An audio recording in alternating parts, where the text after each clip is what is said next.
Hi everybody, it's Tom from Vehicle Visionary. A lot of you have been telling me recently that you've been enjoying our comparison videos, so I thought I'd bring another to you, featuring the 2023 Hyundai Santa Fe and the fully redesigned 2023 Honda CR-V. What are the differences in base pricing on these models?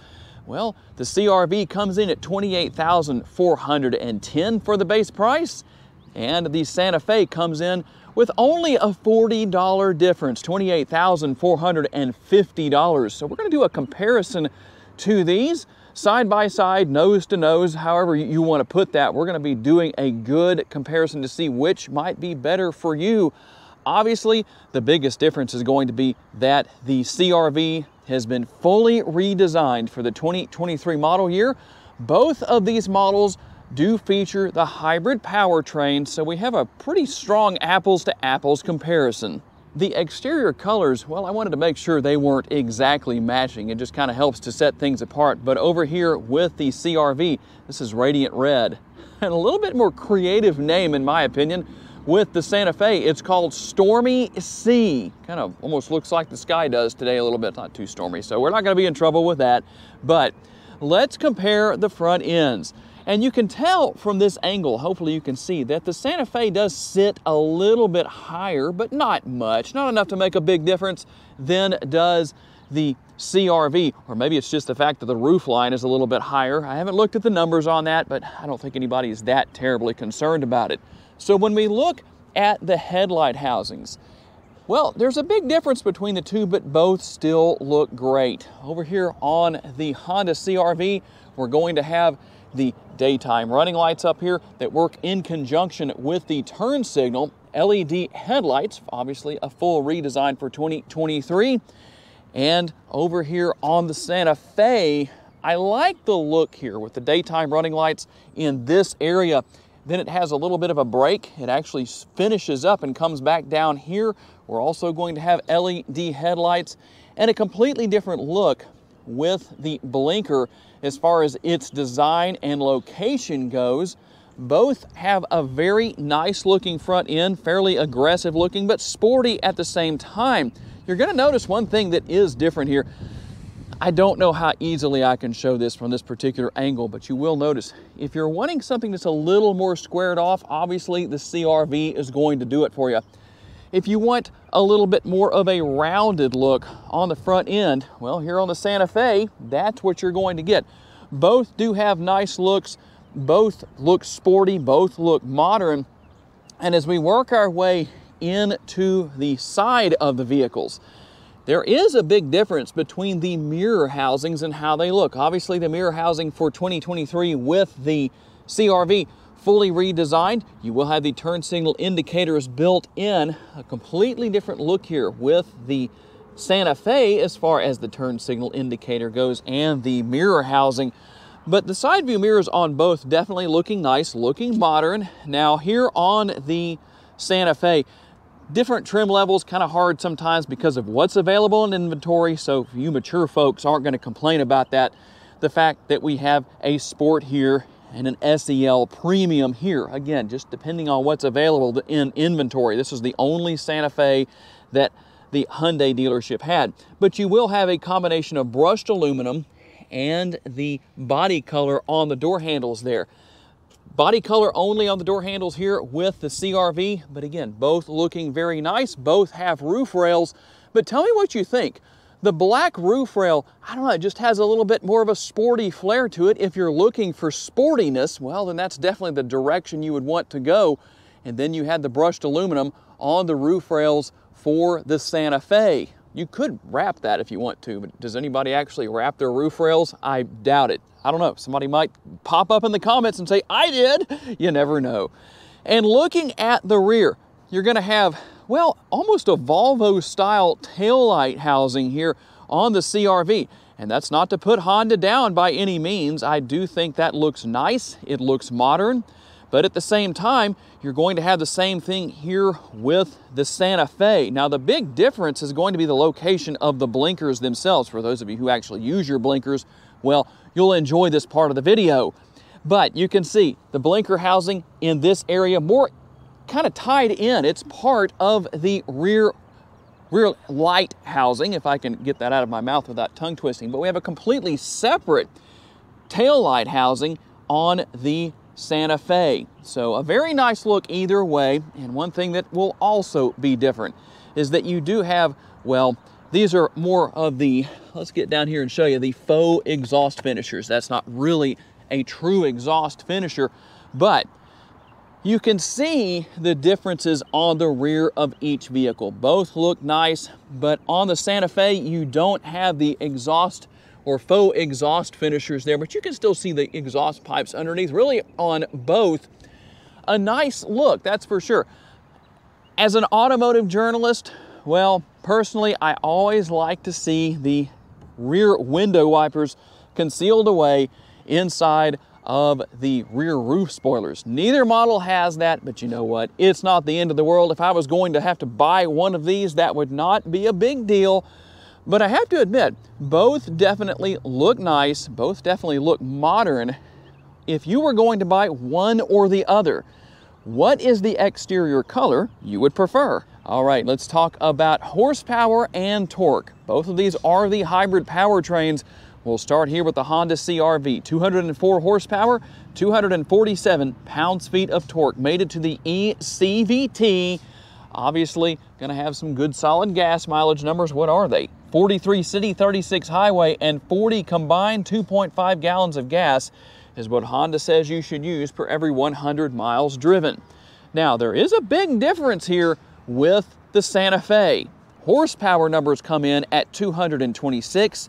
The torque numbers are lower at 195 pounds-feet. What is that big difference? The transmission. It is not a CVT or an eCVT. It's a 6-speed automatic. That should make a lot of people happy, I would imagine. What about the MPGs? 33 city, 30 combined, or excuse me, 30 highway, and 32 combined, 3.1 gallons of gas per every 100 miles driven. And I know that all of you like to see the remotes, so let's compare the remotes side by side. The Honda CR-V remote is on the left and the Santa Fe is on the right. Basically the same features and functionality, just a completely different look on each one. The Honda is a little bit more compact, a little bit smaller, a little bit lighter, but you can see what you have there depending on your personal preferences, and show you the back as well, because I know you like to see a little bit of everything. And how about comparison when it comes to what you can haul? 36.4 up to a maximized 72.1 cubic feet. You're gonna obviously do the same thing in both vehicles, but I'll show you here with the Santa Fe, except we're gonna reach down here and actually lower the rear seats that way. And then when we go over to the CR-V, 39.3 up to 76.5 cubic feet will be our max. And just for the heck of it, we'll go ahead and lower the seat over here on this side. A little bit of a different way of doing that. You've got the release on the top of the seat. I don't think that's gonna go all the way down, but that's okay. You probably don't need to see that anyway. I'll just leave that where it is. You know what it looks like. But one thing that is going to be the same on both hybrid models that I know is not the most popular thing is that you do not have a spare tire. The tire repair kits are here to help if you ever need that. You'd have to obviously have a situation where the tire is actually repairable that way. But if a car maker starts putting spare tires in with their hybrid SUVs, well, and there may be some out there that are doing that already, I don't remember, but somebody will tell us down in the comments if there is. I guarantee you that's going to be a big selling point. And we'll take a quick look into the interior. We're going to have these soft touch materials here. When you push down on that, it doesn't feel super soft. In fact, there's not much there to press down to before you can feel the hard plastic underneath. But what does it feel like with the official armrest test? Not too bad. There's the size of your door bin. Let's hop inside. And well, while we have a seat that's pretty far back here, it's still not bad. I still have plenty of leg space as far as that goes, and we're gonna have dual air conditioning vents and USB ports. One big difference here that you'll find between the two: conventional size sunroof here on the CR-V compared to a panoramic sunroof here with the Santa Fe. And no matter which trim level of the CR-V you choose, there is no panoramic sunroof available in that particular situation. we'll take a look at the door bins, and you do have a larger door bin here on the rear doors for the Santa Fe. You also have the shades, and again, we're not comparing apples to apples in every single way because of, again, availability with what you have in inventory. But one thing that is different here, I don't think that's going to be quite as soft if I can get a hold of that. It's comfortable, but you know what? There's actually less padding here on the Santa Fe for the rear armrests than there is on the CR-V. And we'll have the air conditioning vents here, 2 air conditioning vents and 2 USB ports. A little bit of a different design there, but still going to have kind of a similar look and similar features. We'll take a quick look in through the passenger side door with the CR-V. Again, you're going to have those nice soft touch materials right there. Put the arm on the armrest for the armrest test. That's comfortable. And we'll take a look in at the seating. Seating is comfortable here. It's going to be comfortable in both models. Going to have the gloveless glove box in both very much similar sizes.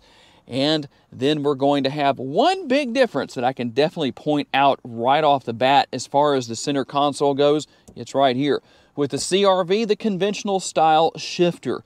With the Santa Fe, it's going to be push button, and you'll have all of your controls right here for mode selection, hill start assist, and all that. It's all there, power parking brake. And in this particular case, we're not going to have wireless charging, but we will have USB connectivity and a 12-volt power outlet. And I don't know, it could be that the center console, the lid, could be a little bit higher up. The whole thing would have to be a little higher up, but it's not terribly bad. But at 5'10", that's a little bit low for me. We'll take a look inside. There is plenty of space. We do have the sunglass holder up here. If I can get that to open. You don't have the conversation mirror, but the sunglass holder is there. And how about the sun visor? There we go. I've got a nice day of wind-blown hair, a little bit going on there. It's not too windy, but enough to make my hair get a little messed up, what little there is there.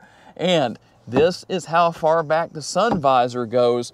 Let's see what the comparison is when we hop across the way into the Santa Fe. I didn't really mean for that to rhyme, by the way.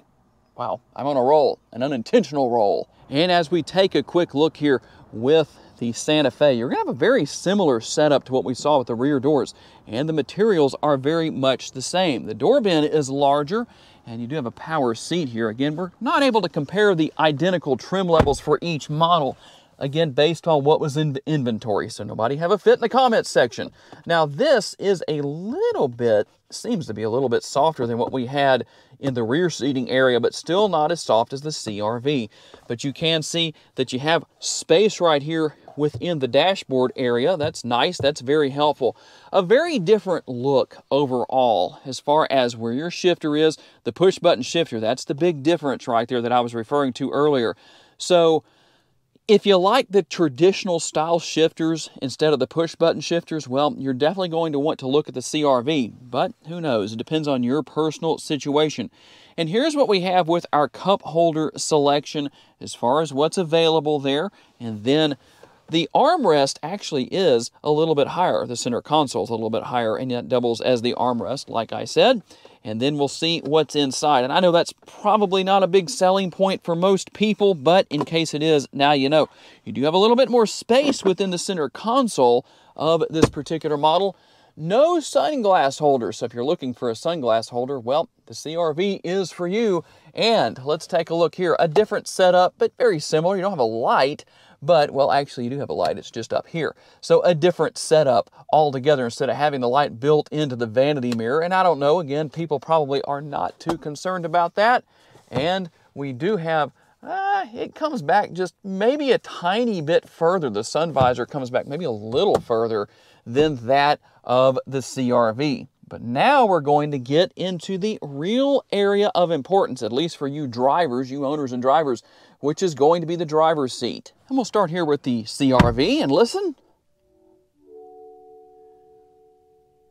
So you have the greeting tones or music, whichever you wish to call that. And obviously a fully redesigned interior. We're going to have that digital dashboard that, well, is basically the same as what we have in the Honda Civic. I'm going to take that off of there so it looks a little bit better. We took the plastic off. That's what I just did. And so a quick look at the steering wheel. You have everything for your adaptive cruise control here. You can manage the radio, all that good stuff. Pretty simple, pretty easy to figure out. Now, one thing that is going to be different here, no matter which trim level of the CR-V you buy, for those of you who are kind enough to use your blinkers, there is a difference there. You don't have the side view mirror cameras that actually give you views into your blind spot that come up on the dashboard as we will on the Santa Fe. But it is what it is, not necessarily a big deal. A nice vertical touchscreen, and that kind of blinking effect that you see there, in case you're wondering, that has to do with my GoPro. It has nothing to do with the screen. It's not actually doing that when I'm looking at it. There is the multi-view rear view camera. We have 3 different views depending on what we want to see here. So nice and clear. You can see that. A very simple system to learn and use. You can pair your smartphone. You can do so wirelessly. Pretty easy to use, that's for sure. That's what we have as far as the driver's seat goes for the CR-V. And one last thing, I'm going to show this on both models, but I want to be able to do a good comparison. So I'm going to go through the driving modes here. Here's what we have. You're going to see the graphics that change on the dashboard. We're in sport mode now. We'll go back to normal just so you can see that, and econ mode. And last but not least, we're going to have snow mode. Those are the only driving modes we have here. And when you turn the CR-V off, what does it sound like? Do you get any special graphics or anything like that? Well, not really. Not much going on. A little bit there with the Honda logo, but essentially not much to tell you goodbye. All right, we're going to hop into the driver's seat of the Santa Fe now and see what happens. We'll show you the graphics and let you listen. I wanted to make sure you could hear that. So that's going to be the difference. And you will see a difference in the dashboard here, although both look modern. I know this isn't redesigned for this year, but it still looks very nice. Now, one thing that is different here, Honda used to have something called Honda Lane Watch, which has been done away with in favor of blind spot monitoring. But what used to happen is on the passenger side, when you turned the blinker on, if the vehicle was equipped with Honda Lane Watch, you would see exactly what we're seeing here. You would see the camera in the side view mirror. But here on the Santa Fe, you not only get it on the passenger side, but also on the driver's side. So very nice feature. I know a lot of you would like to see Honda bring that back. I don't know if that's going to happen. It might not. Here's what the steering wheel looks like. Pretty much the same as what we saw in the CR-V. But when we go over to the screen here, it is another vertical screen, a little bit larger screen in this particular case. Very easy to use and navigate. And let's go into reverse and take a look at the brightness of the rear view cameras. Now, in this particular case, you do have the overhead or 360-degree view. All of that is here. Very clear, very nice, very easy to use. And last but not least, I do want to go through the driving modes. And so what we're going to have here is we start off with smart mode. And you'll see that as we change modes, the instrument cluster design changes as well. We went to eco right there. Now we'll go to sport. That is the biggest change, and I think that's the best looking.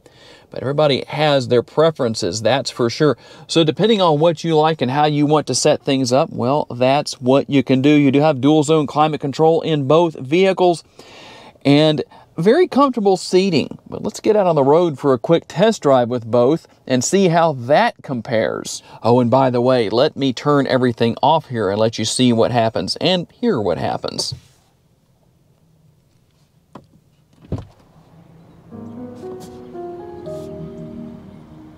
There we go, just in case you were wondering.